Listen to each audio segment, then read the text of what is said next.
Welcome to RPG Book Club LongCast, the podcast where we play a little bitty bit of a biggie big video game and talk about how it makes us feel. I am Sam Allman. I'm David Bernard Hauk. And I'm Maddie Grace Webben. And this week we will be playing the rest of Chapter 11 of Final Fantasy XIII and talking about how it makes us feel. And normally, because these are not the main podcast where we talk about our week, we just dive straight in, but we are going to start doing a top 5 every week of random things. And because this is Final Fantasy and we decided to be on brand, we are going to kick off for our inaugural top 5 segment, our top 5 Final Fantasy summons. Bernard, take it away. Yeah, we were like, it's sort of weird to do the intro music, then say 30 words, and then do game music. So we decided to put a segment here. Yes. So number 5 is Kujata from 7. I love Kujata because it's basically just a big boar, and that's it. And I don't think it's appeared in any other Final Fantasy. I'm clicking on it right now because I have a list open on my phone. I don't remember this, and what the heck? I didn't remember it until I looked at the list. And my list is tenuous because I can never make decisions about things. Mm-hmm. But number 5, I'm saying today, is Kujata, the pig, because nice. I love it. Pretty good. Next is Ultima from 12, because it looks cool as fuck. That's right. If I recall correctly, that's the one that is sort of lifting up its dress and there's a shit coming out. I don't know what. It looks sort of like a city. Yeah, it's like a castle under its dress. Yeah. Then next is Anima from 10 because it's big and freaky. Yeah. Go on. And then Titan from 15 because he's just a really, really, really, really, really, really, really big dude. Yeah. And then I think number 1 is the Shiva Sisters from 13. Shiva Sisters are really good. Yeah. They turn into a motorcycle. What other Final Fantasy summon turns into a motorcycle? Yeah. I don't know if I have my 5 super solid, but one of my all-time favorites has always been Alexander. Specifically, Alexander from 6. If you recall Alexander, it's first of all, 6 has that kind of steampunk vibe, right?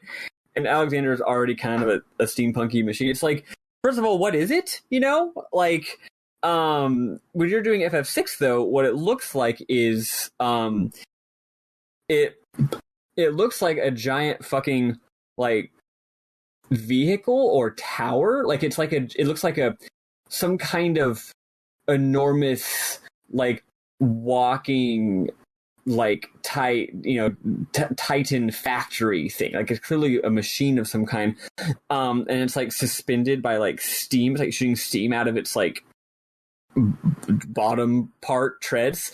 But what's cool about 6 is that the way it's portrayed, it seems like it exists far off in the distance. So it's you summon the monster and it doesn't show up and say, "What's up?" What happens is, actually, I think in one of the 3D games, it literally is on the other side of a nearby mountain. And it's here's what it's like a fucking Metal Gear. It's like a Metal Gear's 10 miles away, and it rears up and fires a fucking volley of missiles that then come onto your dudes. It's always something along that vibe. It's great. So that's one of my favorites. I'm looking at Alexander in FF6 now, and it looks really fucking cool. Yeah. It's just dope. Alexander is Hope's summon in this game, right? It is, and I have not used it. And yeah, another one that I love a lot is Yojimbo from FF10. It's cool because it's Yojimbo. That's weird. That's not normally what you get in these games. I also believe it's very strange mechanically, though I forget in what way. Does it involve using money?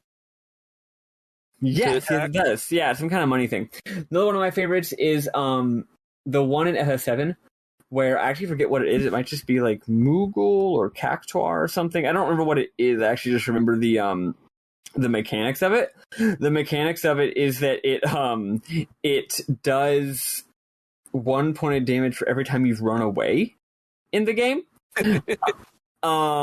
So is it Chocomog? It might be Chocomog. So that takes a really long time, obviously, very, very long time. But if you literally were to just like get in a battle and then hold down the shoulder buttons and run from the battle, and you did that like 10 blajillion times, well, then it would do 10 blajillion damage, which is really fun. That's 3 that I've said so far. 4, I like Shiva, okay, because I'm a lesbian, okay, and she's hot, duh. But it's actually really cool. In every game, they find a different way to make her look cool and hot. Yeah. Like they get really, considering she's literally just like scantily clad ice lady, it's really phenomenal how many different ways they have found to make a scantily clad ice lady. Absolutely. Sam, you do some while I think of one more. Okay, so Shiva was also definitely on mine. I think I was going to land on Final Fantasy X's Shiva, just because the way she's like great. She's like barefoot and just like walks out and just like commands the whole fucking room and then ices people is just it's a whole deal. I think 8's my favorite, but yeah.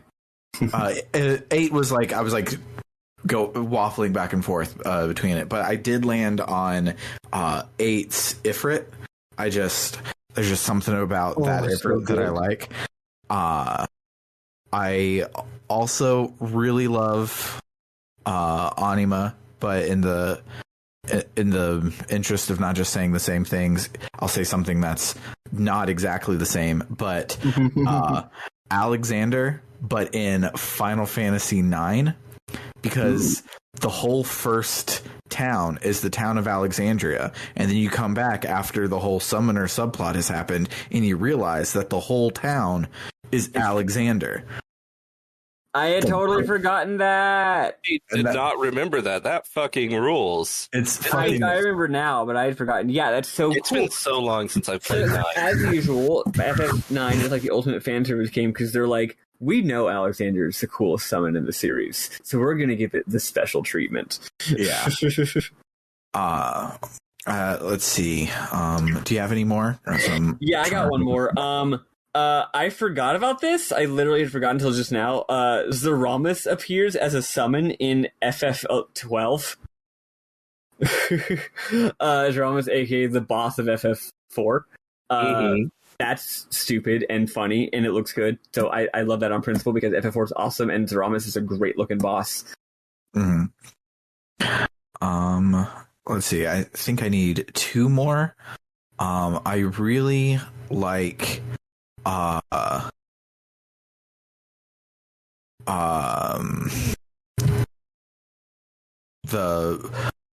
Leviathan boss fight, if that counts, in Final Fantasy 15. I just thought it was huge, and I really fucking like it. Yeah, as a summon, I feel it was just like mid, like actually using it in the game, but the fucking boss fight for it was... Let's think about FF15. Shout out to FF15 because FF15 wasn't built this way, but it kind of was a total like throwback retro fan service game. Even though it's the most modern FF game in terms of game design, it was like a modern game design that's meant to throw back to old classic FF. Like it had so many references to like, remember how it used like FF1 designs for like the imps and stuff, like literally all the way back to the very first game in the series in terms of like the visual design.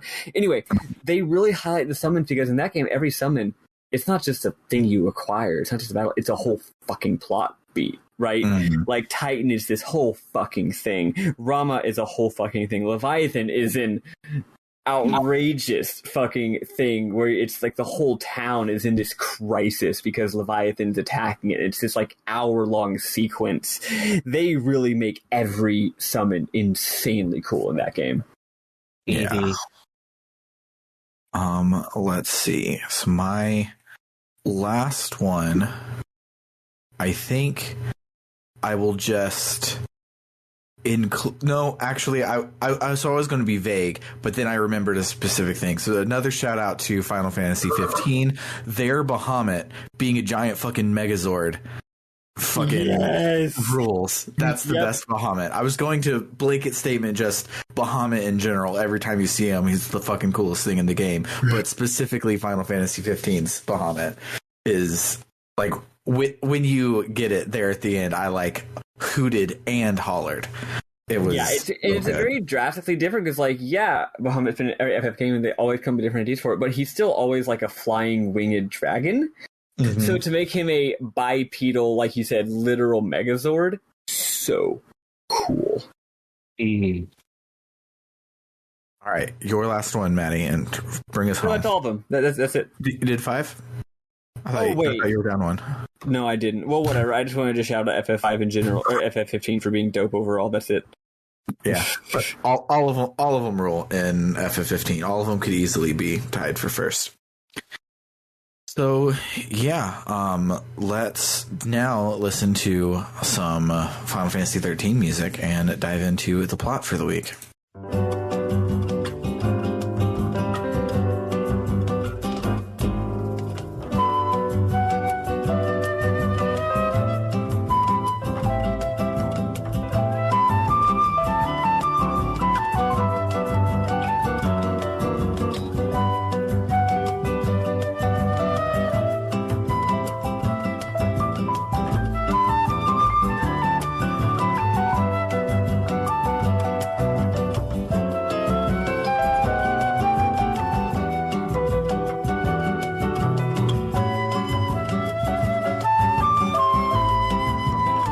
There's some good music on Pulse. Yeah. So they accidentally overdo the cool thing where there's no longer random battle music, and because they do it in places where like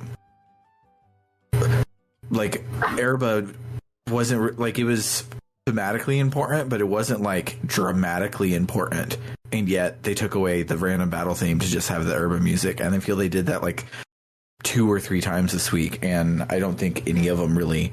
I can see the argument for that, though I'm gonna say, given that this is the point where the game opens up and you get to spend so much time just doing side quests and battling, maybe they thought to themselves, wait, also the point where you can like do a lot more reason to actually grind.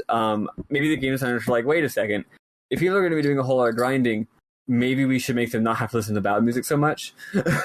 Yeah. Unfortunately, this is the best battle music in the entire series, so it's real good. But it is really good. Line by Line is a really good track. Yeah. Here's my issue with it. Like, not to be a hater, it's dope, but the loop is actually really short. And it's not that the loop is short that's the issue, really. It's that it's very like most battle themes, especially FF ones. They're through composed. They go through multiple segments, like an A section, a B section, a C section, D section, and this one just doesn't really have that. It kind of has an A part and a B part, but hardly even that. It's more like it's got a single A part that goes through a couple different bits, and then it has sort of some noodling in between, and then it starts over. I guess it's got 2 parts. It's got the da da da da da da. That's one melody, and the other melody is ba ba ba da ba ba ba da. But they kind of go together, right? Anyway, just even though it's a beautiful piece of music, like to me, a battle theme has that progression where you go from one thing to another smoothly and kind of have that little journey. FF10 is always my go-to example of this being done perfectly. FF7's battle theme, which I don't particularly love, does do this really well. Anyway, I don't know. That's just like, it feels like it doesn't quite. It just does. It's like a meal that's tasty, but only has like really one flavor, you know. And you're like, could use a little more. Could use a little more there. Anyway, that's my opinion on that song. Yeah, I like it because if you're in a random battle and you beat it before you get to the B part, you feel like a really badass. Like you deliver the final blow. I agree with that. And you're just like, fuck yeah, I did it. But yeah. So Bernard, what happens in this game? Well, it's big and open, and you sort of go around, and it's not really clear when a optional cutscene is happening or if you're actually on the path to Erba. But Yeah. eventually I figured out what the path to Erba was, and I only have one cutscene here that I think was optional, but I think it's important, so I'll start with that. While exploring, the gang arrives at some ruins. Vanille and Fang muse about their past hundreds of years ago. During the battle against Cocoon, Vanille became Ragnarok and cracked Cocoon's shell. Vanille feels guilty for all the people who died because she became Ragnarok. Lightning says it's over, and those souls can rest. Later on the way to Erba, Fang says it's her fault Gran Pulse ended up like this. She tells Vanille she remembers everything. Fang became Ragnarok and scarred Cocoon. Vanille is troubled by what Fang is saying, so much so that an Eidolon appears. Fang reveals that she didn't remember and was just baiting the truth out of Vanille.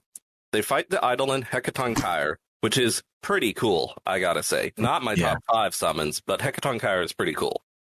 Yeah, this part's a little weird because why does the Eidolon appear to fight before they have the big conflict?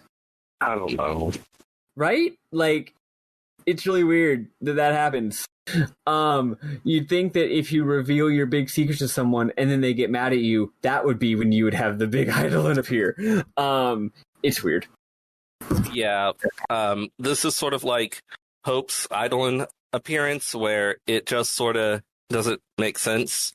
Also, I feel like Vanille has had...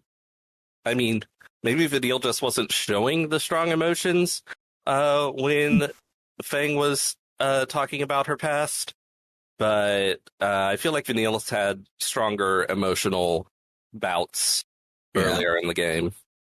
Yeah, I think appearing here makes perfect sense. It's just, I think it should have happened in the middle of their argument instead of prior to them having it. Anyway, after the fight, Fang reveals she knew something was up with Vanille since they woke up. After hearing that story from Reigns, Fang realized that Vanille already knew all of that. Vanille says it wasn't fair. Fang had to do all the horrible stuff while she didn't have to do anything. Fang makes like she's going to punch Vanille, which isn't cool. Fang tells Vanille she's not alone anymore, and they have a new family now. Further along the way to Erba, Snow stares into Sarah's crystal tear while he holds it up to Cocoon. When Vanille asks what he's doing, he says he was talking to Sarah. Vanille stares into the crystal tear as well. She remembers Day 9 in Bodum. She says, this place was beautiful, but it was her focus to destroy it. She decided to do nothing and just become a thief. But because she did nothing, others got dragged into this nightmare, and she's to blame. Vanille and Sarah met that day. They have a weird romantic moment on the beach. Vanille tells Sarah she's looking for someone and needs to apologize to them, but she can't find the words. Sarah tells Vanille if it's too much to deal with, face it later, which is what Vanille said to Hope earlier at the very beginning of the game. Really sweet. Cheesy, but very sweet. Yes, it's a good trick. Yeah, it's like, oh, this random thing that we had previously dunked on being a kind of strange way that Vanille deals with conflict, she learned from the central character in the entire game. Sarah says looking at things from a distance can help. Vanille asks, does that work? Sarah says she'll let her know. I love that. Sarah then tells Vanille she's been trying to keep something at a distance too. A dream she had where she destroyed the world. It scared her so badly she tried to run away. But her boyfriend came chasing after her, and that's when she understood that running away and leaving behind the people you care about isn't love. Shutting them out only hurts them more. Vanille totally knows Sarah's a lassie. She tells her she's sorry. Sarah tells Vanille she'll know the words to say when she finds her friend. In the present, Snow is quite surprised to learn that Sarah and Vanille met. Vanille tells him that she thinks Sarah had the same dream about Ragnarok they did. That means that Daisley was lying about her focus being to assemble the party. Sarah beat her focus, and that's why she turned into a crystal. Yep. After even more adventuring towards Erba, it's a very long way. Last time we were saying, like, why didn't they just go to Erba in the first place? Turns out it's fucking far away. Yeah, so I guess they crash landed. They thought, let's just look around this random place we crashed, see if we can find anything. Maybe someone was like, what if we went to Erba? And they're like, man, let's just look around here first. And eventually they're like, okay, fine, we'll go to fucking Erba. Yeah, it's really funny, actually. It's like, you have to go through... It reminds me of, FF12 does this, too. FF12 does this towards the end of the game, where most of FF12 is like, dungeon, plot scene, dungeon, plot scene, dungeon, plot scene. And then at a certain point, FF12 is like, oh, now it's time to go to north to the Empire. I hope you like doing 7 dungeons in a row before the plot advances. What the hell? Anyway, this game totally does that too, yeah, where it's like, all right, we gotta go through the caves, and then the water area, and then the forest, and then, like, the other area, and then, like, the other thing, and then a tower. But the tower is its own whole fucking deal. And are we done yet? No, we're not done yet. Bitch. Then you get to your destination, and it itself is a dungeon. Yep. It's a lot, man. I love it. I do think, unlike FF12, for example, or different game in a different genre with this problem, Halo 3. They have enough, like, character scenes while you're going through to make it really good, I thought. Mostly unimportant character scenes, but, like, still, you learn a bit more about the characters as they're on this journey. Yeah, so... And unlike a lot of JRPG dungeons, our characters, like, react to the fact that they're in a dungeon. And it's like, like, they walk in and they're like, holy shit, this is a big ass place. And then some ancient machinery moves and they're like, holy shit, some ancient machinery is moving. And not just like, oh, we're in dungeon mode now. Time for us to just say nothing and do this crazy weird shit. And they just, they do, like, react a little, which is good. Yeah, so eventually they stop for the evening. As the sun is setting, it's a beautiful scene. It's an FMV, or not FMV. It's a pre-rendered scene. Snow holds the crystal tear up to Cocoon. Lightning asks how Sarah is. Snow says she wants to talk to Lightning and hands her the tear.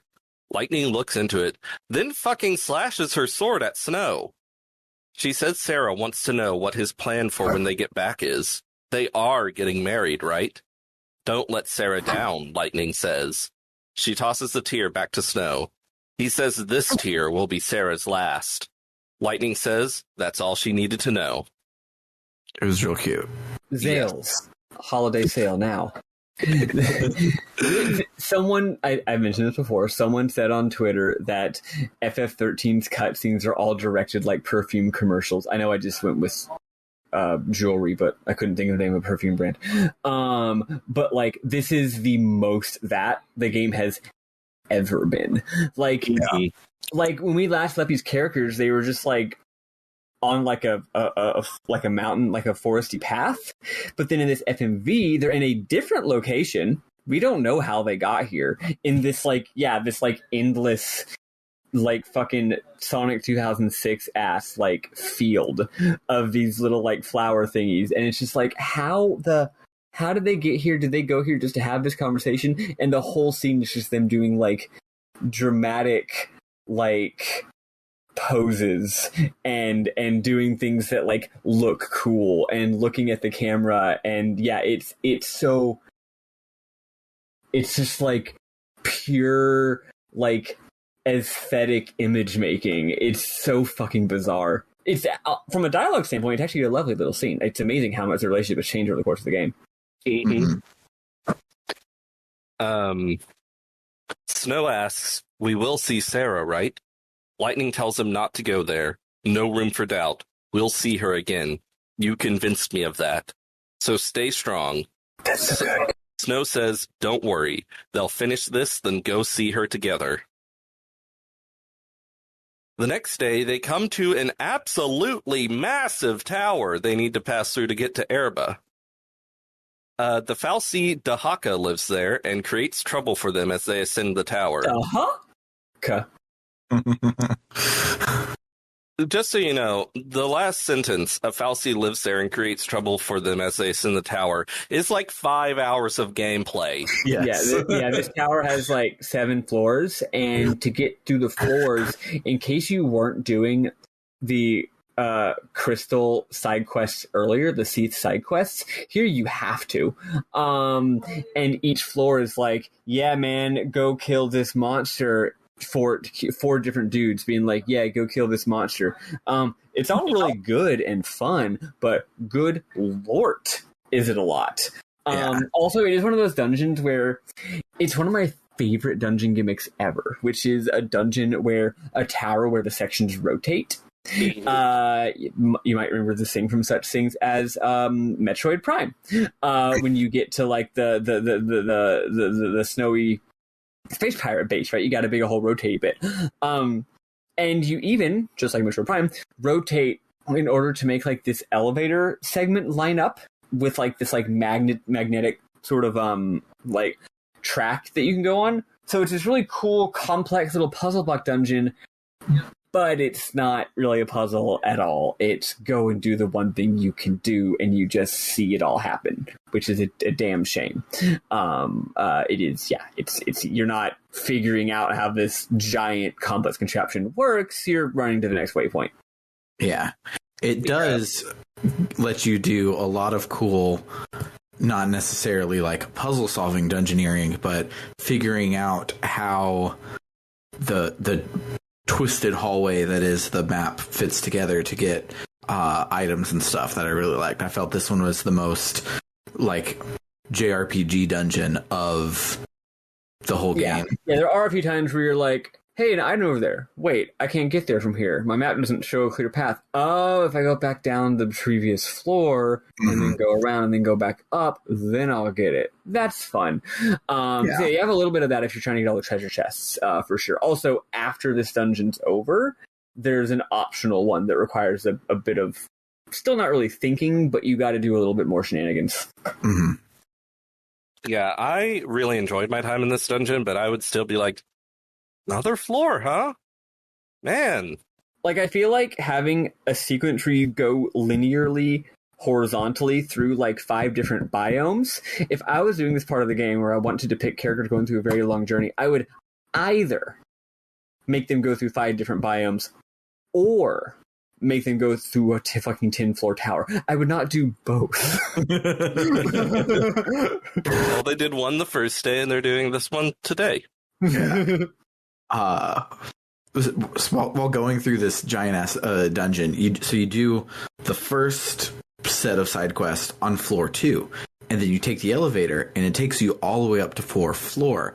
And I'm like, oh, floor 4, and I'm like, oh, okay, this is going to be a big ass dungeon, but we're going to skip a few. No, from floor 4, you then go down to floor 3 to complete all of the things on floor 3, so that then you can make it up to floor 5 and 6. Mm-hmm. You got to do you do 6 of the 7 floors. The 7th is the optional one that Maddie mentioned. Mm-hmm. But once they reach the top of the tower, which isn't actually the top of the tower because most of the tower has fallen over, but once they reach what is now the top of the tower, they fight Dahaka.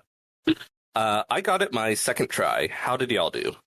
I remember it being fucking hard and taking me a bunch of tries. I believe it took me 2 tries, that may have been 3, but I never really found it hard. When I died, it was like oh, heck, I died? Really? Let's try again, kind of thing, right? Wait, no, sorry, I know I always do this. It was so long ago. I remember it, because I was like the first of all of us to beat it, right? Yeah. I beat it like 10 days ago. No, I had to rejigger my shit so that I could survive some really strong attacks. What ended up making me able to beat it was just that I used what's the soul that gives you the defense and stuff? Fortisol. Here's the thing. I never use those things because they're for cucks. Also, it's like bitch, if I wanted Shell and Protect on my party, I would cast it by switching to the appropriate paradigm at the beginning of the battle, because I'm not a pussy. Yeah, it's really hard because the boss hits you real hard right at the beginning, and it's hard to get all your shields up. So actually, I did change up my strategies a little bit, and I think I may have modified my equipment a little bit, but I think the Fortisol was really what made the difference. Yeah. So last week we were talking about how we didn't really understand how Sentinels work. This week is around this point was when I realized Sentinels are really important, because not only do they draw attacks, just having a Sentinel in your party raises the physical and magical defense of your whole party. Yeah, that's the bonus. Yeah, and it raises it by a not insignificant amount. So I had to use Sentinels in this, in the final fight, in the optional boss I did. That was really hard. I was using Sentinels a lot. I definitely realized in this battle also how important Sentinels were. However, I have been running my party thus far without a Sentinel, and it would be a lot of investment for me to upgrade the equipment of a character that can be a Sentinel, so I just dealt with it. I was thinking, damn, I bet this would be easier if I had a Sentinel. About halfway through the second of the 4 dungeons that is Grand Pulse, there's a lot of robots. Those robots drop, I forget what it is, but it sells for a shitload. So you can make a switch. I did that to get Hope out of my party and replace it with Vanille, because she is better. And so so it's not impossible to do it at this point, especially because the boss we're about to talk to gives you a literal 100,000 Crystarium points. So if there was anybody that wasn't like that, you had been like, for instance, if you're only giving Fang Commando, you have plenty of points to give her some Sentinel to catch her up. Also, you can even start doing extra classes. I did a lot of grinding this week, and I actually started doing my little bit of secondary classes. Now, we talked last week about how they're so goddamn expensive. At this point, we're getting so much XP for battle that they're still goddamn expensive in general, but the first couple layers are actually cheaper than your top layer of your main classes. And sometimes the low levels of secondary classes have really good shit in there. For example, really low, like the first couple things on Lightning's Synergist are Faith and Brave. Faith and Brave are fucking fantastic. So what I did was I made her go Synergist just enough to get Faith and Brave. This wasn't very much. And now, at the beginning of battle, I can have both her and Hope on Synergist duty. Synergist is putting up Protect and Shell. Lightning is putting up Brave and Faith. We get it up way faster. Nice. That's dope. So like little things like that. Like, I would encourage y'all, if you're thinking, God, they're way too expensive. Yeah, but like the first 3 layers of each person's thing sometimes get like a lot of the time. Actually, it's like, oh, this person's secondary class gets this ability way earlier than all the characters who have it as their primary class get it. In addition, there's some spells that people only get on secondary classes. I forget what there's some major spell, I forget what it is, where the Ga version that hits everyone, only secondary people get that. So it's like, yeah, some character's secondary saboteur gets a spell that is better than all the actual saboteurs. It's quite complex the way that it works. That's so interesting. Take a look. Once you get up to the first, I think they probably maybe intentionally put the good shit at the low levels to encourage that. Because yeah, if you look higher up, if I look at the rest of Lightning Synergist track, not only does it cost so much, but the stuff isn't that great. And I'm like, well, I don't know why I would do this unless I was doing some really weird strat.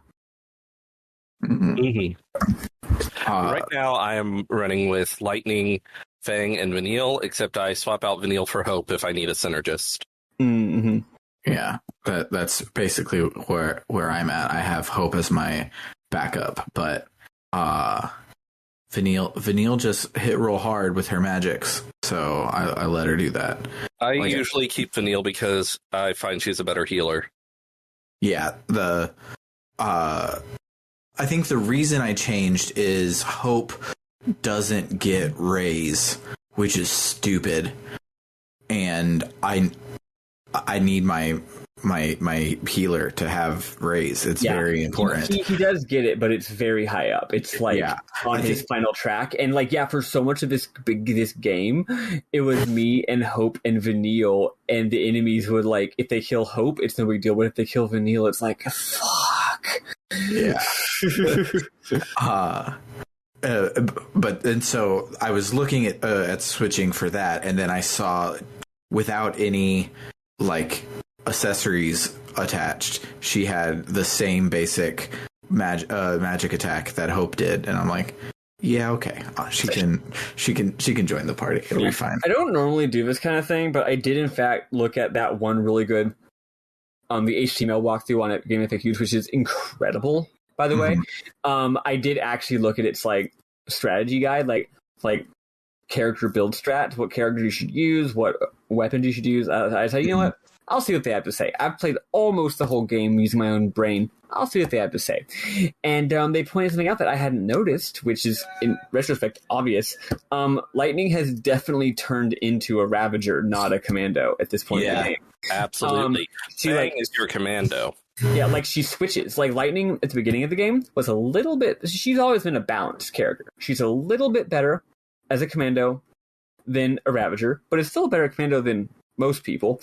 Not as good as, obviously, Fang and also Snow. But then she's also a healer, so nice, good balanced character.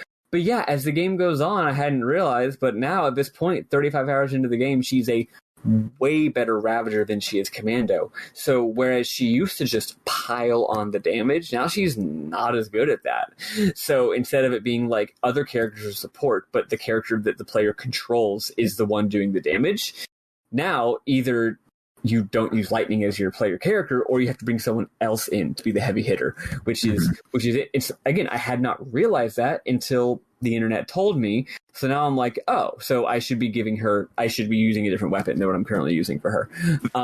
That's hilarious, because I thought that I had built Lightning that way, and that's why she was like that on mine. I figured she was still a physical attacker for you guys. But yeah, because I mean, she has all these different weapons. You can still give her a weapon that gives her strong attack, right? But absolutely. It's her Crystarium starts giving her way more magics and a lot fewer attacks. Yeah, because way back in the sewer dungeon, the one that was huge and had floating platforms for no goddamn reason, in Palampolum, I found a Final Fantasy does this often, where like you'll have the white mage weapon that's a mace, and it'll give you 0 magic attack and give you strength for some reason.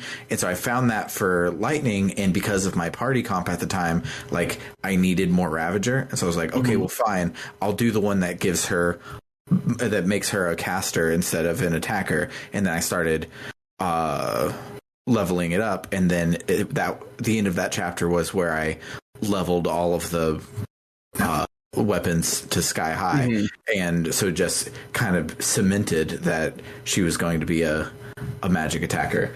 But it's so it's interesting for me to see that, oh no, that basically happens to everybody because of her Crystarium, because she has like a sorcerer's mark and a shaman's mark and a whatever one better than black belt is for her stuff. So she's got like an extra 300 fucking magic attack from her accessories, but she's still better than that for everybody else, which is cool. And I gotta say, for those of y'all in the upgrading shit game, did y'all get and then upgrade your like collector's badge or whatever?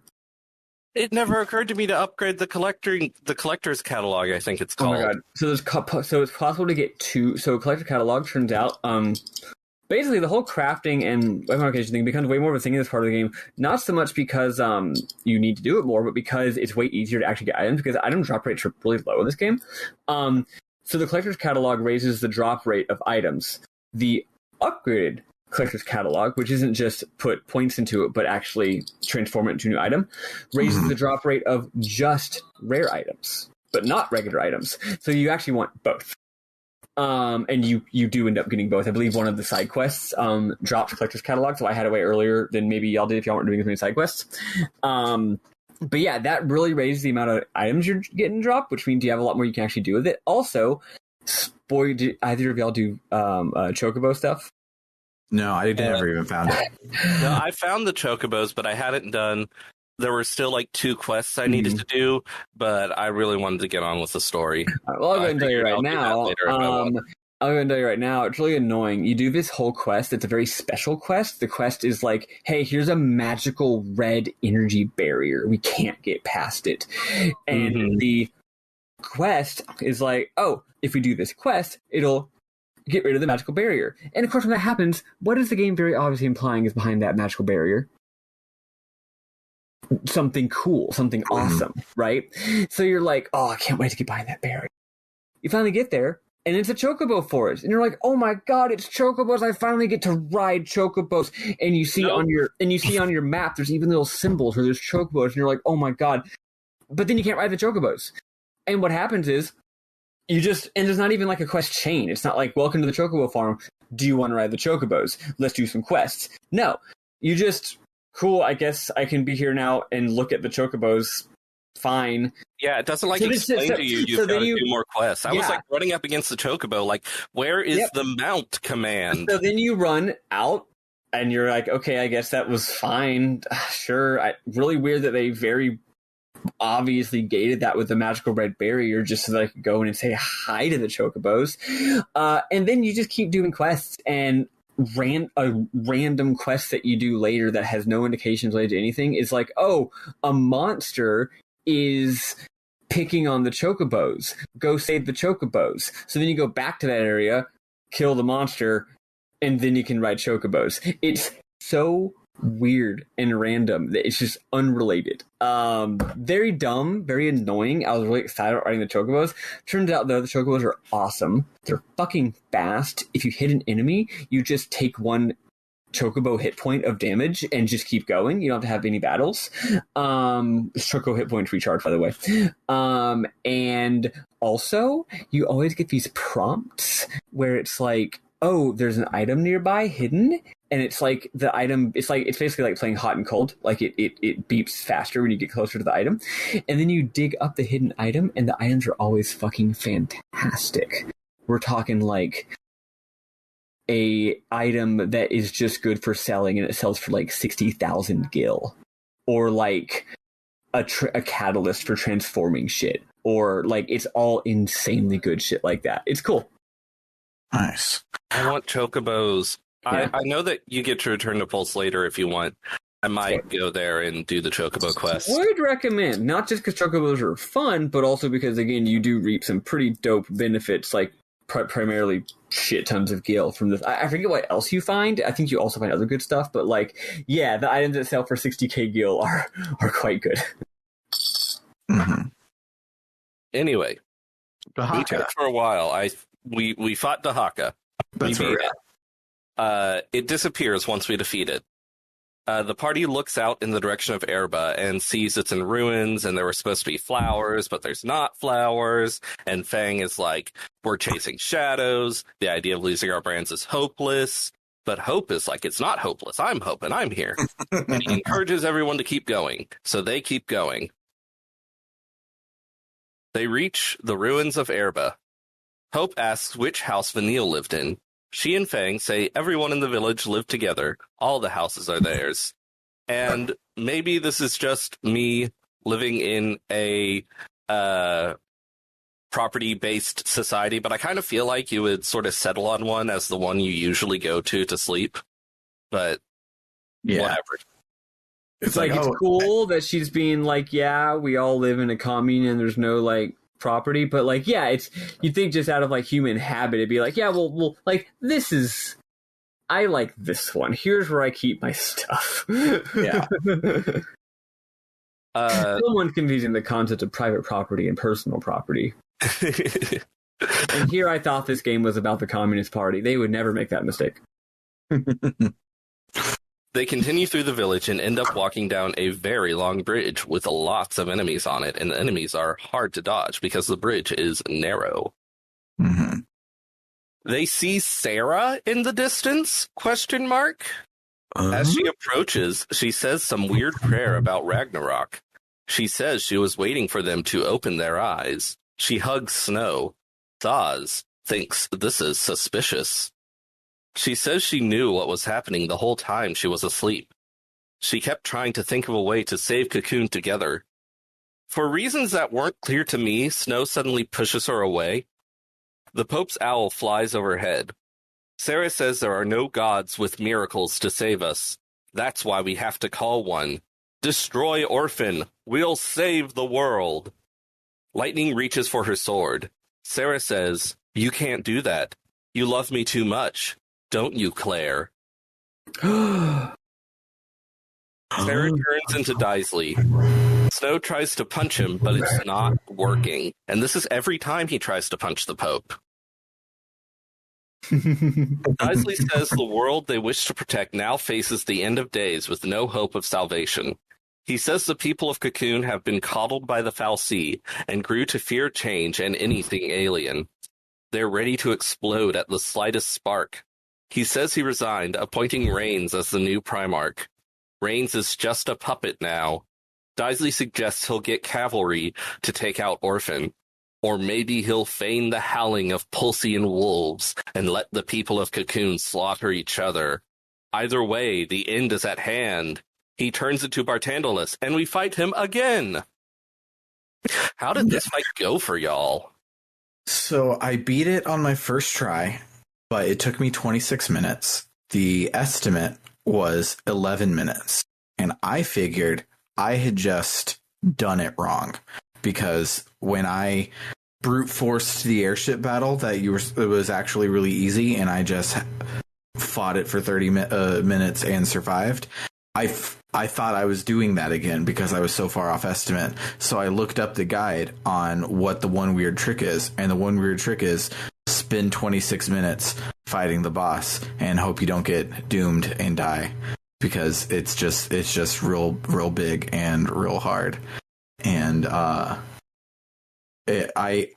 wasn't ever in any danger, so I probably could have fought a lot more aggressively, but I don't think I could have fought 15 minutes more aggressively. But it was big and hard. I kept giggling to myself because after you do X amount of damage, he sprouts another head. And it just reminded me of Disney's Hercules. Enough with the head slicing thing. Just like he keeps getting more lasers to shoot at you. Just stop doing that, Lightning. Don't keep making heads. It makes it hard for you. Mm-hmm. So I was scared. So I was fighting very conservatively, and I was doing very well. I was like, yeah, I'll beat this guy. It'll just take a while, but I don't care. But then he cast Doom on me because I was taking too long, and I died. So I tried again, and I played really aggressively because I didn't want to get doomed again. And it was really scary, and I almost died a few times, but I did beat him in 16 minutes. Ooh, almost an estimate. You probably got a star. Well, 5 minutes over estimate, but I mean, that's better than some GDQ runners. Yeah. Did you get any stars for being that close? I don't remember. Because I definitely got 0 stars for being more than double estimate. This is definitely a hard fight.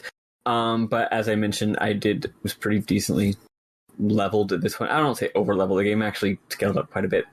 But I think I got 2 stars for it. So cool. Hooray. It took me 2 or 3 tries. I always play very aggressively, so that's not really a question. For me, I either die or I beat it relatively quickly, because I'm an idiot. Yeah, no, it's a good time. I mean, it's like pretty similar to the first one, which is weird. I know he's got a lot of different moves, but like vibe-wise, this is weird. It's weird that you fight him again. Mm-hmm. Like, he already fought you, never fighting you again. I don't know, man. We don't really have a reason to fight you again. We know we can't kill you this way. Yeah. Also, like, to be clear here, like, we had all of these big adventures up in Cocoon. we come down here. The idea is that we're going to come down here to learn something important that'll save the day. But all that, we don't find anything. All that happens is eventually we run into the villain again. And then he tells us some stuff, and we fight him, and then go back up. Yeah. The whole trip was pointless. Like, literally, you did not accomplish anything in this entire trip down to Pulse. Very weird to build it up. Proper nouns in a minute. Huh? We get some new proper nouns in a minute. We do get some new proper nouns in a minute. But it's just very, very strange. Most of what we learned, really all we learned was that some time had passed up there, and now things are different. So, very, very odd. Yeah. This is trying to be the world of ruin for this game, but like the last thing we did in the world of light was fight this guy, and the last thing we do in this one is fight this guy. Exactly. It's like all of the new stuff we found out besides Orphan and all of that stuff, which we learned from the guy that we fight, so he could have told us last time, are memories of Fang and Vanille, who are in our party, and they could have told us that at any point. Yeah, that's a big point. Yeah, like the fact that you fight the boss, that guy again, it serves to like really shine a spotlight on everything you just said. It's like, no, you've learned nothing new at all. You're exactly where you were 10 hours ago. You're even fighting the same guy you just fought 10 hours ago. Yeah. But probably is cut content, but it's Probably. Okay. It was fun. I really enjoyed this whole sequence. It's just so odd. Yeah. Maybe, I feel like maybe you were supposed to go to Pulse earlier in the game, and some of the character beats that happened in Cocoon should have happened once you got to Pulse. Like, it just seems like the whole game got, like, shuffled around. Mm-hmm. Yeah, that probably happened. Or maybe, like, all the stuff in Cocoon was supposed to, maybe the game was supposed to be, like, 10 hours longer, and it was supposed to be like, yeah, all of a sudden Cocoon happens, and then they go to Pulse and a lot more stuff happens. But then, yeah, stuff either got cut or reshuffled to a different part of the game. And it's just like, but we still want to have it open up. We still got to have the part where we go around and do side quests, because part of the design document is that characters get to go around and do side quests and enjoy this fantastic battle system that we designed. This is weird. What do we do here? Yeah, and I was under the impression, like, yes, it was the propagandists were the ones saying this, but I was under the impression that Pulse was still inhabited, and there are literally no NPCs there at all, which seems like the sign of cut and or shuffled content. Like, yeah, I think that they definitely intended for there to be, like, tribes or villages or something living in this post-apocalyptic hellscape, and their some kind of development difficulties resulted in them just being like, okay, fuck it, it's crystals. Yeah. Which, to be fair, that is hard. Making games is hard, okay? Yeah. And remember, this game was made during that period where all the game companies were trying to transition to making HD games. Mm-hmm.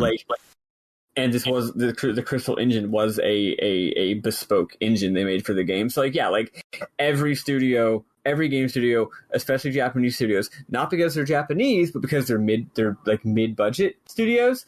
Because, you know, Western studios like the Ubisoft, EA, Activision, they didn't have trouble making the switch to HD games, but most of the famous Japanese game companies have much lower budgets than Activision, EA, and Ubisoft. So they had a lot more of a trouble making that switcheroo. And of course, the fact that the PS3 was a outrageously complicated system with 7 fucking cores didn't help, right? Yeah. So every especially Japanese games, so not exclusively Japanese games, like across the whole industry, you had games with very weird design decisions due exclusively to, holy shit, it's a lot harder to make games now because we have not figured out how to do this stuff. And maybe that's one reason that Final Fantasy XIII kind of didn't stick the landing for a lot of people, because when it came out, it was 2009, right? When it came out? Yeah. By that point, I feel like a lot of companies had sort of figured it out, but Final Fantasy XIII started on the PS2 and then was switched to PS3 and was like the first big HD PS3 game from Square Enix, so it was still one that was troubled. Yeah, Whereas that makes sense. everyone Because it got delayed so troubled game much. by that point.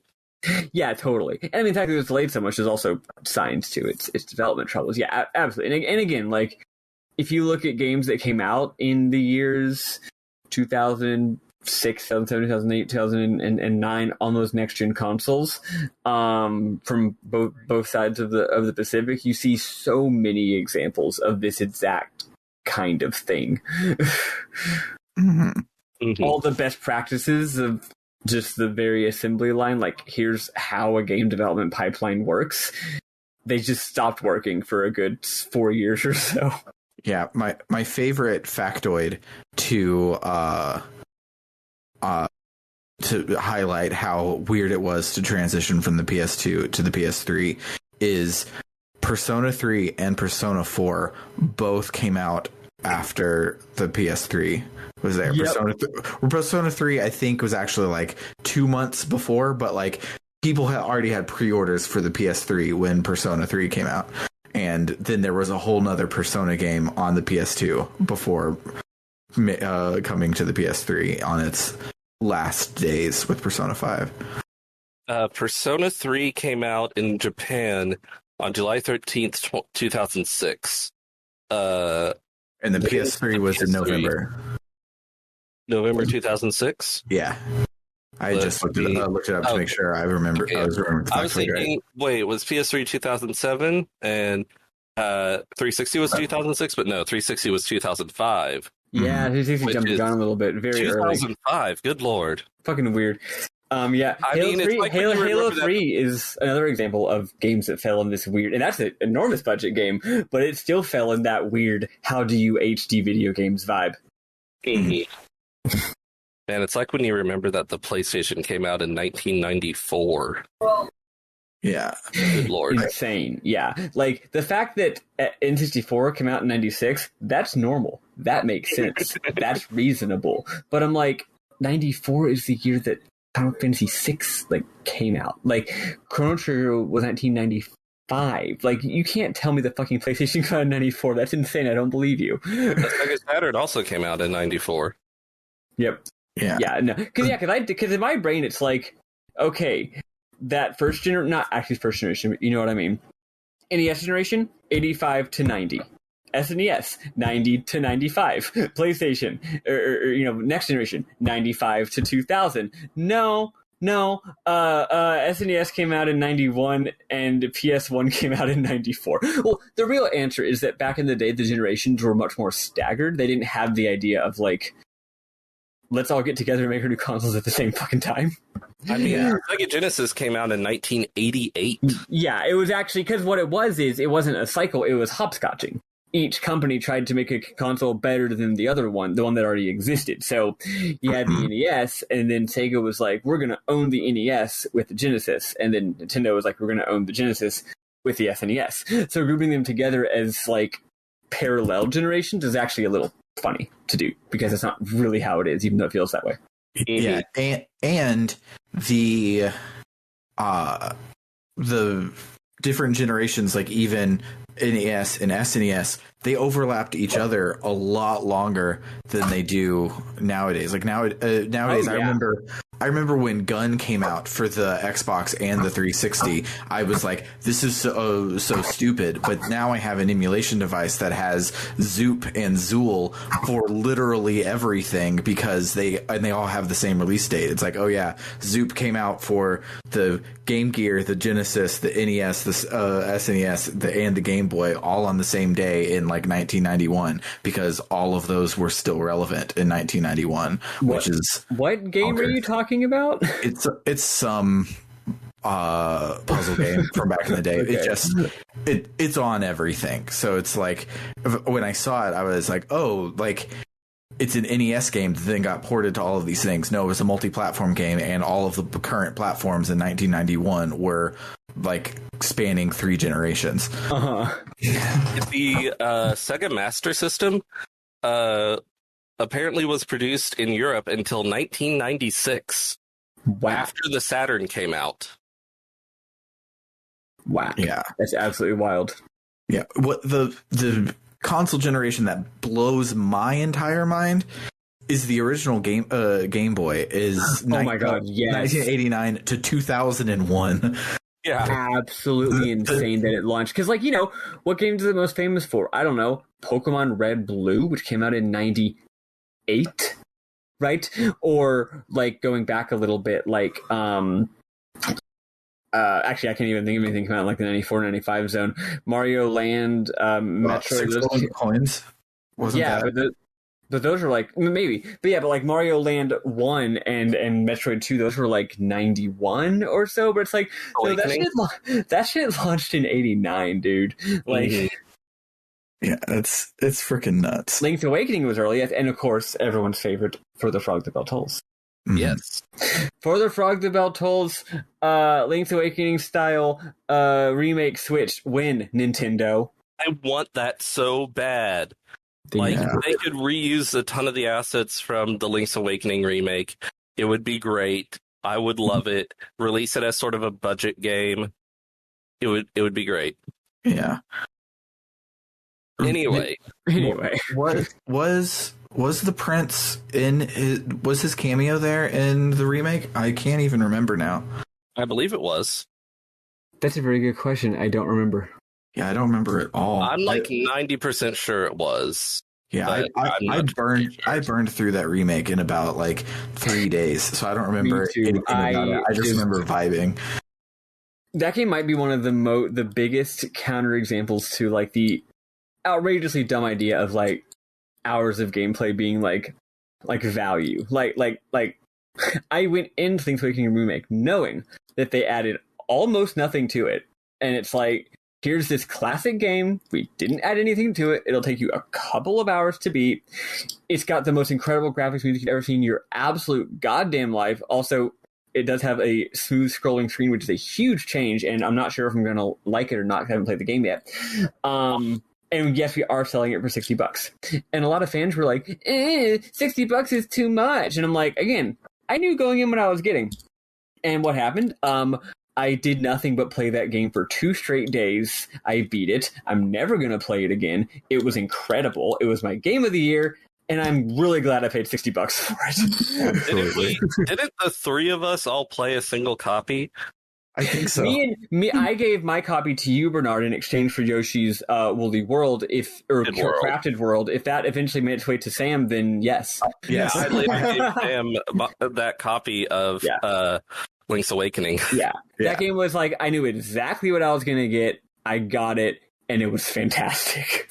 Speaking of Yoshi's Crafted World, shout out to that game. Play that game. Great game. Shout out. I've never seen anyone talk about it ever. That's great. I've been meaning to play it. Let me add that to my GameFly queue so I can actually play it. It's so good. Yeah, it being a first-party Nintendo game, it's still probably $60, and I don't have $60 to give to Yoshi right now. So I'll let GameFly do it. Yeah, and it's not like very long or particularly deep or anything. So yeah. Anyway. What's the final cutscene that we got distracted? Really, one more cutscene. After the fight with Bartandalus, he turns back into Daisley. He says to save a people beyond salvation, there is only Ragnarok. The owl turns into an airship again. He says Cocoon suffers, release her from the pain. He disappears. There's now a Seath Stone nearby. The party talks about it like it's some sort of computer or something that would have a record of events in it, and I get the feeling that this should have been a not Seath Stone, and those weird development troubles we've hypothesized about caused it to be a Seath Stone for some reason. Yeah, it's like, I guess they can just tell this is a special Seath Stone that is also a computer, unlike all the other ones, which are guys, or occasionally really mad guys. Yeah. Yeah, I don't know. Anyway, Vanille touches it, and it displays text, like Seath Stones do. Wait, hold on. I figured it out. You're right. They are all guys, but this is also a computer. So what does that mean? That means that this Seath Stone used to be a Mentat. That's right. Shoutouts to Dune 2021. This takes place in the Dune universe. Our boy Thufir Hawat and our other boy who's the badminton tat? The DeVry University? Peter. Filled with an I. Yes, Piter. Piter. That's the badminton tat, who was played by that guy who was a bit character in Twin Peaks: The Return. Loved it. David Dastmalchian? Yeah, that guy. Yeah, love David Dastmalchian. Sam, did you see Dunk 2021? No, I just remembered that the clock is ticking and I need to watch it before it's off HBO Max. You gotta go see it. Oh, no, okay. I don't know how you're feeling right now about movie theaters because, you live in Austin instead of California, but boy, it's IMAX. I don't live in Austin anymore. Oh, you're right. I'm silly. Well, how are things up there? Are people insane about COVID or are they cool about it? It's a toss up. Like, yeah. I don't see a lot of people like yelling about masks and stuff. Gotcha. But the moment that the mask mandate was optional, a lot of people had taken it off, and a lot of like fairly normal people that like I talk to, and they're like, yeah, I gotta go get vaccinated, everything is great. They still are like, yeah, because I'm vaccinated, I'm going to go to like this music festival and things that I'm still like, oh god, no, the Travis Scott concert. Yeah. Well, if you feel safe, because people in the movie theaters out there, like if the movie theaters are relatively sparsely attended and everyone's wearing masks and vaccinated and not being insane, which I don't know if that's true for you or not, you should totally see it in IMAX.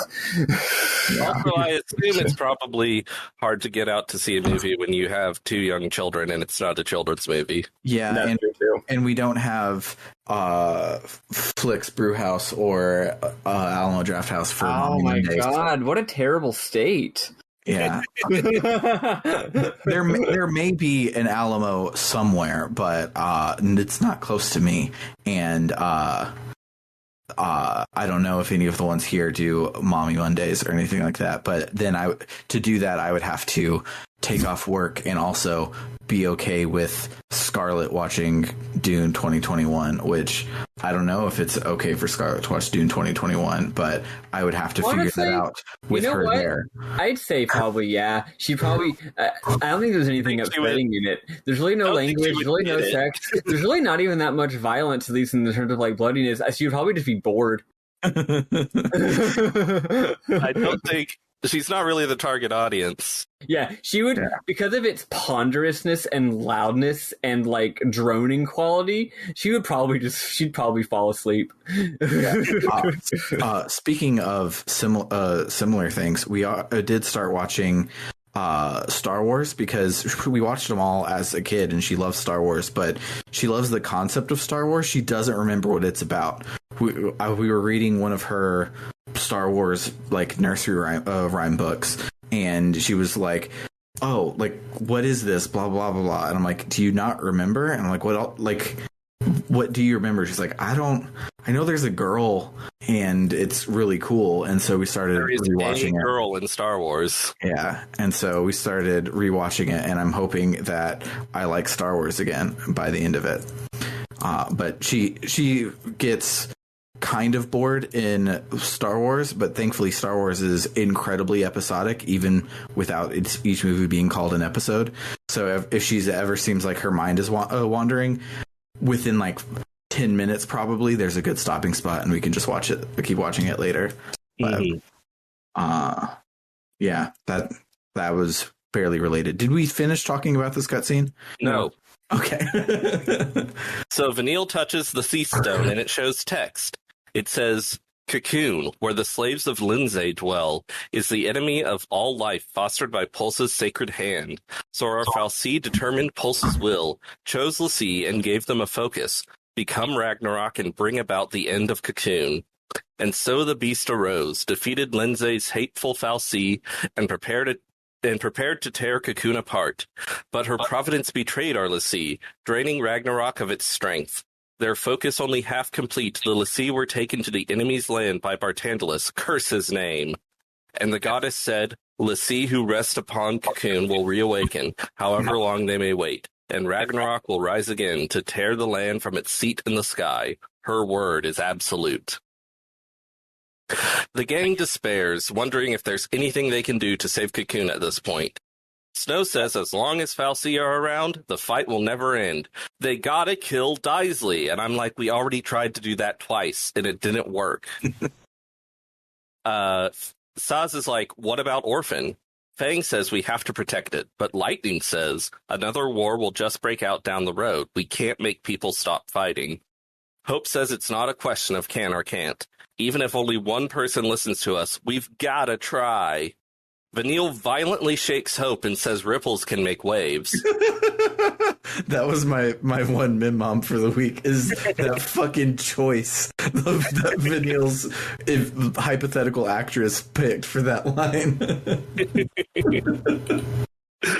I mean, I get sort of like gently shaking someone, but she shakes them. She shakes the shit out of him and says a nonsense line. She says that in Bodum she wished for the fireworks that nothing would happen to Cocoon, but wishes and prayers aren't enough. This time she's making a promise to keep Cocoon safe. Saz says it takes losing everything to make you... Saz says it... I'm going to get a good read of this. Saz says it takes losing everything to make you see how much you have to fight for. No, that's not true. Bad politics, Saz. What's it called? The colorationism is fake, actually. Strength begets strength. Just look at the history of all countries, man. Snow says, and we're the only ones that can do it. Snow and Hope share a moment. Vanilla and Fang share a moment. Saz tries to share a moment with Lightning, but she leaves him hanging. The gang boards the ship and heads to Cocoon. The end. We made it. We did it. My girlfriend had a very insightful insight while we were playing. He said, and yes, I did say girlfriend, and he said, "Ginger's complicated." Okay, shut up. Absolutely. He said, during some stupid scene in this scene, it's one of the scenes where Saz was just being goofy or whatever. Kali was like, man, I really feel like the characters in this game they all went on an arc where, like, at the beginning they were all like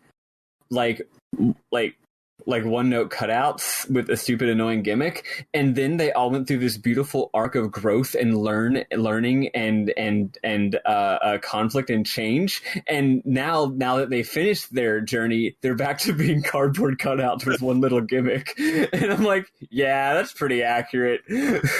Yeah, I can see that. Yeah, not every character, because some of the characters are still in their growth arcs, but it's like, yeah, no, we are kind of back to characters yelling their new personality trait at each other during every cutscene. Yeah. What's the point of character growth if you can't then become a caricature of your new self?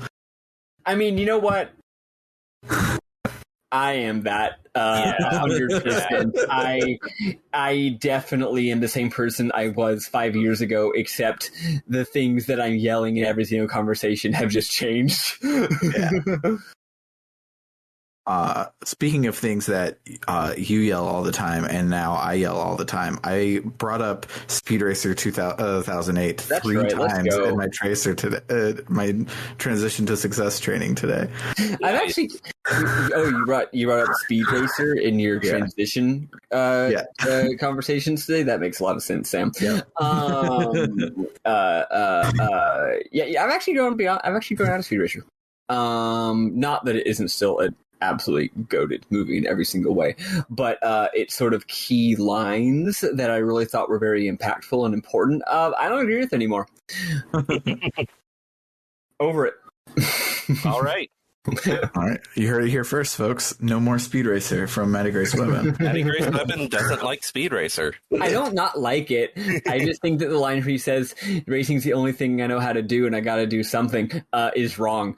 I think that if you only know how to do one thing and that thing isn't really very helpful, you should learn to do something else if you actually are committed. But racing does help. Yes, but that's in this story fictional narrative. The point is, world changing doesn't just mean doing whatever you were already doing, but better. Yes, I take that line and how I brought it up today, because that's specifically the line I was talking about today. Is me doing IT better wouldn't save the world, but me doing IT for people who are saving the world helps save the world. So that's a good point. There you go. Yeah. So, anywho, fuck music. What are some memorable moments you have, Maddie? I like I said, did a lot of side questing. I already shared about the chocobos. That was fun. Just a lot of interesting mechanical stuff that's very broad in this game. I haven't done every single side quest that has been unlocked up until this point. There's been a lot of really interesting battles. There's like there's one mark where like the enemy is completely immune to magic. No, sorry. It's if you look at its like stats when you use Libra, it's immune to every single element, but it's not immune to magic. And what that means is every time you cast a spell on it, it does 0 damage, but it raises its stagger. Mm-hmm. It's super weird. And this enemy also, I think, is literally like either immune to physical or really strong to physical. So like, but then once you stagger it, it like flips. And it's now like super susceptible to physical attack or something. So it's this very strange thing where you're doing magic spells that literally don't hurt it because you have to stagger it. That's the one that I really remember, and I believe there's 2 of them, which leads to some interesting interactions because they have some interesting like status spells and stuff. A lot of the marks have very weird little gimmicks and interesting little twists on the game's core mechanics, largely involving like switching to being different when they're staggered, though not always. Sometimes they just have an interesting combination of qualities that make it weird to fight them. And some of these marks were like, damn, like in an ideal version of this game, this is every battle. Right? Yeah. Like every battle has, not every battle, like the game's core mechanics, when the game is just doing like, here's a standard battle that uses the standard mechanics, it is good. The game's standard mechanics are real good, you know? And it's like when a shooter is like, sometimes a shooter is just like, here's a big open area with some enemies. It's a well-designed open area and well-designed enemies, but like you're just doing the normal thing, the normal part of the game. And then other times it's like, oh, you're on a giant thing and it's moving and all the crazy shit's happening, right? The game, I think, ideally should have had more of this enemy has some weird little gimmick to it, because right now it's like 5% of all the battles in the game have something like that going on. But really, really cool. Glad I did it. In addition, there's one cutscene that really, really I thought was fantastic. Bernard slept over it as Vanille and Hope do some weird flirting, which I agree. It's weird. But anyway, in this cutscene, what happens is Hope is talking about like, man, it's just so weird being down here in Pulse. Like I never would have thought that, right? Never thought my life would go in such a direction. Holy shit. And then he thinks about how if he'd never gone to the fireworks, he never would be here. Like total coincidence, right? That he wouldn't have been on this total life journey if he hadn't just been in a specific place at a certain specific time. But then Vanille says, actually, I'm pretty sure you would have wound up here. Don't you remember you promised me? And I'm like, the player is like, I don't remember that. And Hope is like, I don't remember that. And then Vanille says, I don't know, maybe in a previous life? And Hope's like, what? And then she's like, I'm just playing with you. You know, what is it? He's just like, I'm joking. It was a joke. Pulls the old Harrison Ford Blade Runner move. But yeah, she's like, I was just lying, which maybe she was, but like that's really weird. Maybe that's the twist that we'll come back to or something, or she was just lying. So that's really cool. Then she goes into this thing where she says she's always telling lies, and she feels so bad about how she's always telling lies. And then Hope says an incredible line. He says, sometimes you have to lie about stuff. And my first thought is, A, he's right, but also B, that is funny, right? Like, like number one rule when you're like a kid is like, don't ever lie. And then you become an adult and have like, I don't know, a person you're in love with or something. And it's like, it's okay to lie a little bit sometimes. But also maybe it's actually not, right? But then he says you have to lie to do things like to keep yourself going, for example, or to protect someone else so they don't get hurt. Again, most adults would agree that sometimes that's happening. But then he says sometimes even the things that everyone in the whole world thinks are true turn out to be lies. And it's like, okay, yeah, that's a little cliche, but it is true. But then he says, and I'm actually watching the cutscene right now because I don't know. I did write it down, but who knows where I wrote it down. But then he says, at the end of the day, it's not the lie that matters, but what you do after you tell it. And then he says, work hard enough and you can make it true, which in a game that, again, I do think is full of very, very interesting messaging about the act of decision-making, the act of politics, and the act of world-changing. I think that is a very powerful line. I think that a lot of the time organizing is about telling a lie so that it becomes true. Like, you're not lying to people. You shouldn't lie to people. That's bad. You shouldn't trick, you don't want to promise a pie in the sky, okay? But you are kind of oftentimes drawing someone into action with a positive vision, but that vision is only possible if everyone believes in it and works hard, right? And but in some ways it's still a little bit tentative because you are trying to create a world that does not exist, and because people are because people's minds and hearts are conditioned by the world in which they live,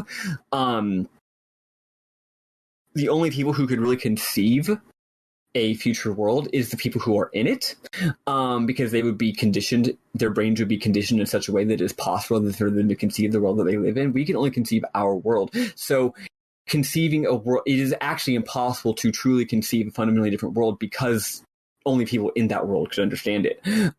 So you're trying to make something exist that you cannot actually understand or fully conceptualize as real, which is why I would call it a lie, as opposed to just, it's not the same as a football coach saying, get out there and give it 100% and we'll win. Well, like, it's very obvious that it's possible to win. Like, that's not a lie. That's just like, yeah, it's an if-then statement, right? But when the then part of the if-then statement is in many ways incomprehensible because it lies across a divide, a conceptual and philosophical divide, it's different. It's not an if-then statement. It's a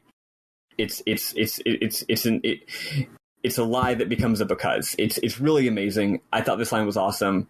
I don't know, knock me out of my seat a little bit. It's great. Yeah. The chocobos are really cute in this game. They have weird hair. And there's been a lot of real good music. And also at one point, Cactuar appears. And there's a little cutscene where the Cactuar runs around and basically just like trolls Saz. It's very funny. He does his little Saz thing where he's a goofy guy, and he's like, and the Cactuar messes with him. When you fight the Cactuars, they give pretty good XP, but they didn't use 1,000 needles, and I'm like, doesn't Cactuar use the move 1,000 needles? It does exactly 1,000 damage. Why isn't it doing that? That's really strange. It's not doing that. It's a weirdly easy battle. And then later, I get a quest that tells me to go back to the place where I fought the Cactuar. And I do, and there's a giant Cactuar, like the size of a building. And it's really funny. And he messes with Saz again. And then it's a boss battle. And this one does do 1,000 needles, except I misremembered. It's not 1,000 needles, it's 10,000 needles. There is 1,000 needles, but sometimes Cactuars in some games also do 10,000 needles. Well, in this game, it's 10,000 needles, and in case you haven't been following, these numbers in this game have gone from small to very, very large, but not so much that my characters have more than around 4,000 health. Yeah. So you cannot beat that battle at this moment in the game. But it is a very funny side quest where the biggest fucking Cactuar in the world shows up and Saz flips this shit. I'm done. Yeah, I didn't take any notes about that scene with Vanille and Hope because I was like, nothing important happens here, and Maddie Grace said in the host chat that she liked it, so she'll probably want to talk about it, so I'll just leave that to her. Good job, well done. Yeah. So I did a side quest that included fighting a boss called Mithridates. Mhm. Anyway, it was very hard, and it was the hardest fight I've had in this game so far. And That was one of the marks. yeah, that was the one. If you did it, it was the one in the tower when you have to go from the top of the tower down to the bottom, and then it that appears. one was so fucking hard. I Yeah. did beat it, but good lord. Yeah, I had to do a lot of strategizing, and I really enjoyed it. Yeah, you had to get the whole fucking quest to even unlock it. Yeah, it's a really good one. Yeah, I really liked there. So when you first get here, you basically only can survive the tiny wolves and the goops, and you kind of have to do enough of those to survive the other things. And one of the first like big old marks that you take down and you feel really good is like a giant wolf, and he's real big, and you feel awesome. You're like, hey, I just took down this big ass wolf and everything's good. So then the next mark is just for one of the little penguin shamans, and you're like, psh, I can go do that, no problem, except it's a summoner one, and he summons two of the big ass wolves. And it felt every game does this, and it's super cool. Going back all the way to Dragon Quest I, having green dragons in the fucking Dragon Lord's Keep, but like fighting this big ass thing that took me forever to survive. Now there's two of them just as a summon for a different monster is always great, and it's always there's good. a lot of interesting little storytelling in these battles. I just thought of another one where it's the one where you're saving all the chocobos. It's like you're fighting it's like three normal guys, and then one of the things, sometimes there'll be an enemy where it's like, here's three of the same enemy, and then one that's like, it's not a palette swap, it's actually a different model, but it's like, yeah, a bigger, stronger version of the same enemy. You're doing that, and they're all like, they're what's the classic Final Fantasy water monster? In this game, they look like water chocobos. Whatever. Sahagin, yeah, Sahagin, yeah. Sorry, I was on mute because I was blowing my nose. I actually called them water chocobos because that's what they looked like to me, and my partner was like, Sahagin, you utter fool. Anyway, and then, so you're like four guys. That's not too bad, right? You either fight the three and then hit the boss, or if the three are really getting you just go for the boss right away, right? Be aggressive. But it turns out that these three little guys, or maybe they're just two, they're not super easy to kill. They have a decent chunk of health. They summon buddies, and they each summon like 4 buddies, and the buddies are very weak and very small, and they attack very fast, and they immediately just overwhelm you. And it's like, it's such a surprise. It's such a little story. What are these? How do I deal with them? It turns out in this case, the answer was Ruinga. Yeah. Y'all got Ruinga? Ruinga rules. Ruinga's fucking amazing. It's just ruin all, except no. The fact that it does damage isn't the point. The point is that it does a big fucking explosion and knocks everyone into the air, which when you're fighting like 9 enemies at once means you get to breathe for a second.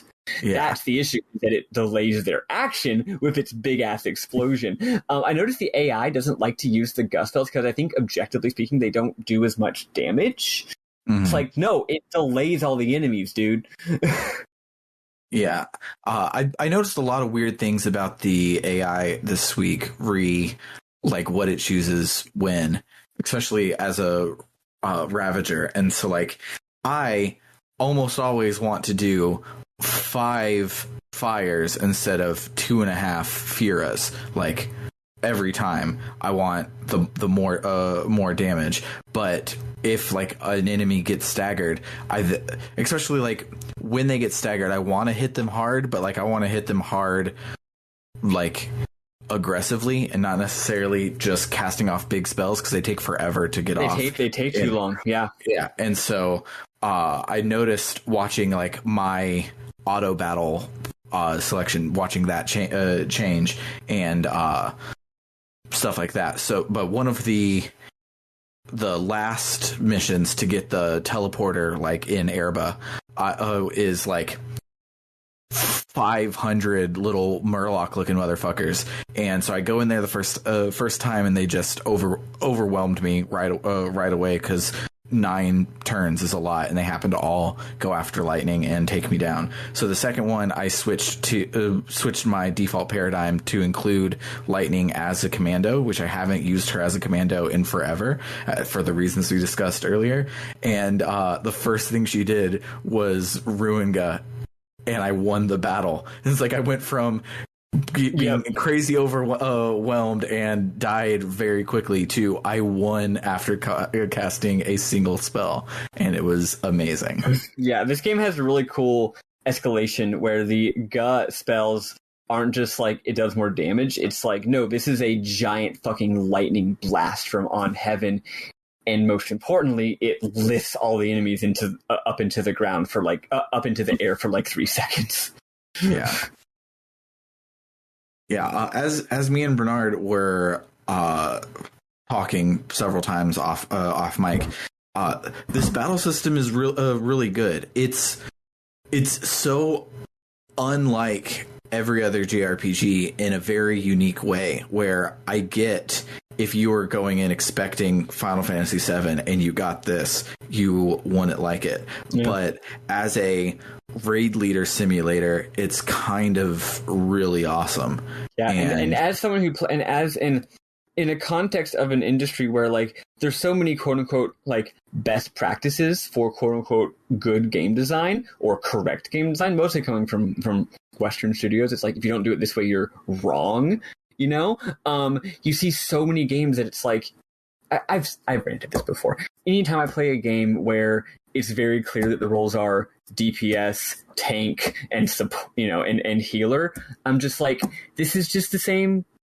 Like, my brain is doing the same calculations that they do in every fucking game, right? Mm-hmm. Like, I'm weighing the same variables. It's the same ideas, no matter what you might try to dress it up as.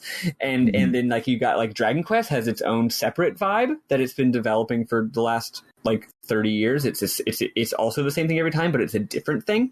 Final Fantasy's kind of got a thing. So yeah, to see FF13 be like, no, like the whole mental game that you're doing in this game, the whole way that you vibe with it is not any of those. It's a new type of thing, is very commendable, even if they don't always get it right. Yeah. And like the idea that like there's a difference between a commando and a ravager doesn't exist in everything else. Like flavor wise, it exists. Like, yeah, my fighter is using his sword to do 9999 damage, and my black mage is using a spell to do 9999 damage. But that's both of their jobs is to do 9999 damage. Here, it's like, no. The ravagers, I need to do this specific thing, and the commandos do this specific thing, and then saboteurs and synergists like are vital pieces to the puzzle, and like the dance, I've used that several times. Like the dance of this battle system is really good. Yeah. And I was prepared for this part to be when it sucks, because in Tim Rogers' now admittedly unfair review of Final Fantasy XIII, he says that everyone says the game is better once the battle system opens up, but once you open it up, it lets you realize that it's bad.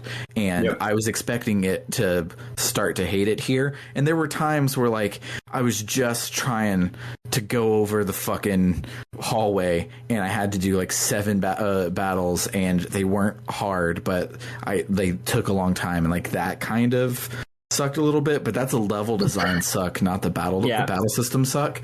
And the battle system still just it's good, and it's very weird, and I don't think most people would find it good, but if you're a weird ass person like we are, you probably would really love this battle system. Here's my theory about the battle system, and I came to the same opinion as Tim Rogers when I played it before I read his review. I felt the same way, you know, and I think it's this, and I do think there's a problem with the game.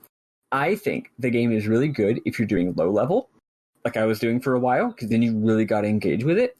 I also think the game is great if you're going maximalist.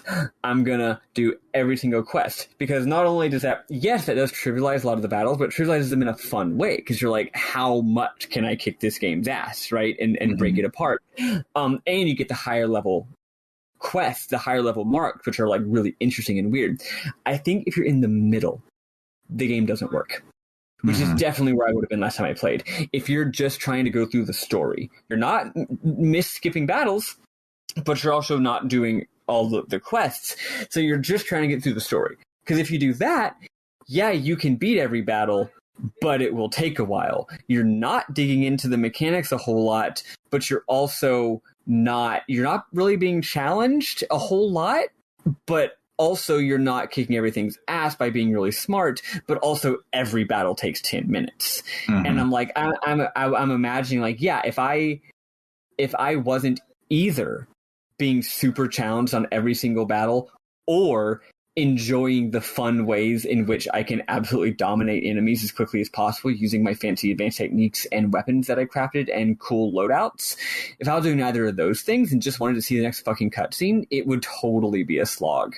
So I think that might be what's going on here. Or I mean, also I've probably grown and changed and developed better opinions in the last decade. Like, obviously that's true too. But yeah, if anyone out here is thinking about playing the game, I would probably recommend doing one of those two things. Like either skip battles or really dig into it.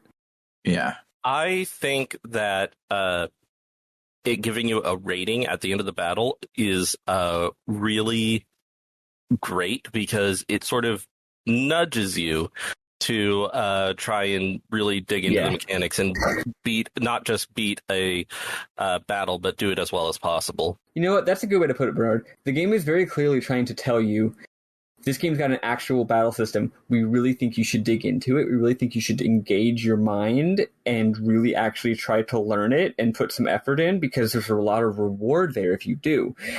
But this is a Final Fantasy game, okay? We're kind of used to mashing X until we see the next cutscene. So if you say, la, la, la, I'm not listening, and you don't listen to what the game is subtly trying to tell you to do, then you're not going to have a good time. Yeah.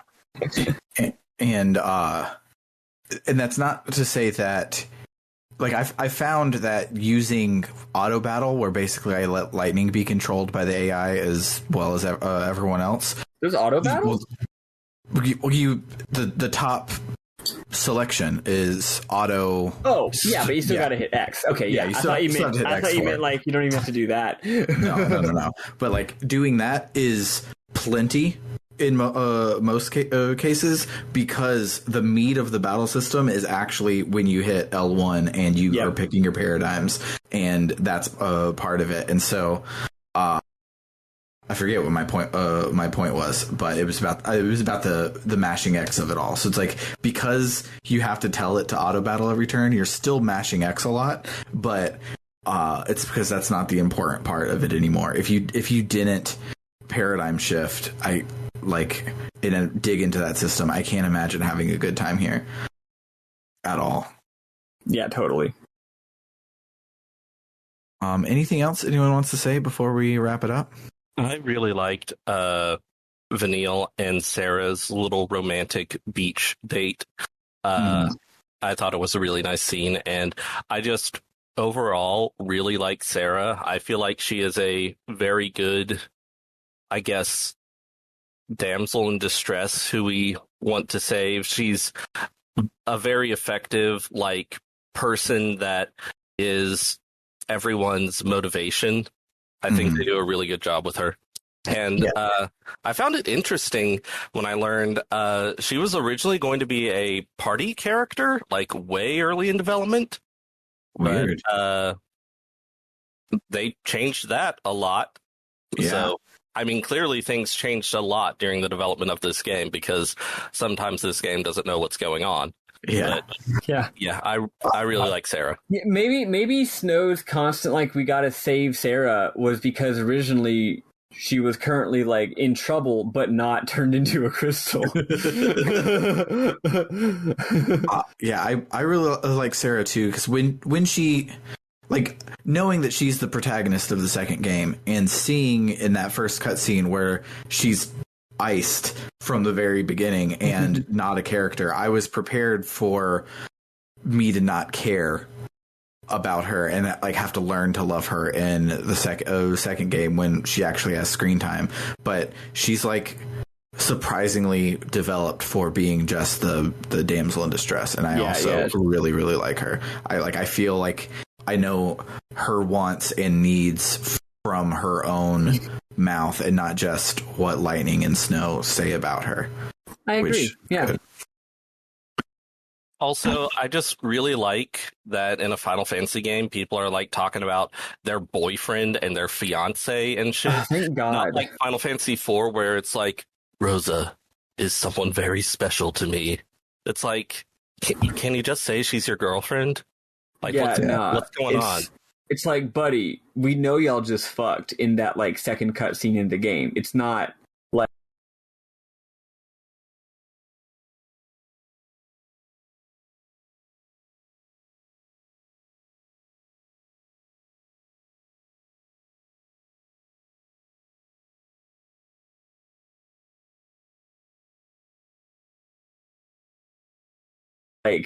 Something plot related, blah blah blah, and Sarah's like, yeah, but then my boyfriend came and blah blah blah, and it was like jarring because what does it say about these fucking games that a character having a boyfriend and using that word and having a regular romantic relationship with someone that develops in the normal way is somehow so shocking and fresh? I know. I mean, that reminds me of the reason why I jokingly, but also not jokingly, but also jokingly, but also not jokingly say that FF15 is the best game in the series is because in my actual lived experience, I've seen that it is an FF game that appeals to normal people.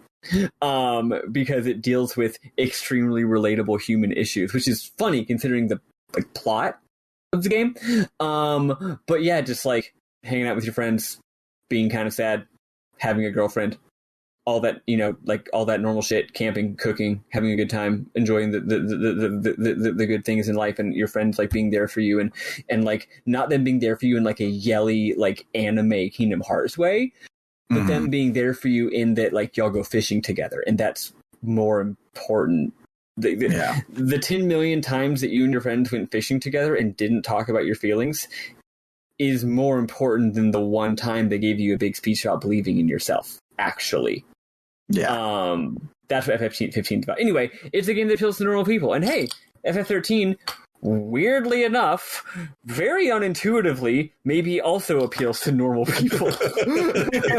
Despite being gestures vaguely the way it is. I don't have anything else. One final thing I did, because I was scrubbing through this week's game movie on Gamers Little Playground on YouTube to see if I'd missed anything. I remembered that the big flower field where they have their perfume commercial and lightning attacks Snow for being a bad fiance, they're the most giant dandelions in the entire world, and it's just the thing, and they're just like picking up beach ball sized dandelions and blowing them into the wind, and it's fucking great. And again, I wish it has nothing to do with the conversation. While they're having a talk, they're picking up giant dandelions and posing and then blowing them, and they dissipate in a glimmer of shimmers. And again, it's like that. This is the new scent line.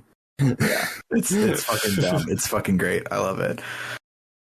But that will do it for the week. If you like what you hear and you want to hear more, you can head on over to www.rpgbook.club, where you can donate to help us unlock the next leg of this Final Fantasy 13 journey. We are already unlocked 13.2. We're currently working on Lightning Returns. We probably will do like 3 or 4 weeks of off time between games, because two podcasts a week is hard. 3 is even worse. So look forward to that. And tune in next week when we go up and do something up in the sky, and we'll be playing chapter 12. Yeah, there you go. We're not doing any fudging. We don't even know how much happens. It could be as much as nothing. But we're playing chapter 12. Yeah. And if you have any ideas for top 5 things that you would like for us to talk about, you can come and visit us on the Discord. The link to the Discord is on our website. But They don't have to be Final Fantasy related, because if they did, we would be doing Final Fantasy top 5s through all of 13.2 and all of Lightning Returns, and I don't think there's that many things in Final Fantasy. yeah, so if you want our top 5 sodas, you want our top 5 colors of Skittle, whatever. I guess I'm hungry. I'm talking about all food things, but yeah, come give us your top 5s and we'll talk about them every week. But for this week, I have been Sam Allman. I'm David Bernard Houck. And I'm Maddie Grace Weapon. Toodaloo, folks. Goodbye. Oh, I had something funny I was going to say for the goodbye. Rip.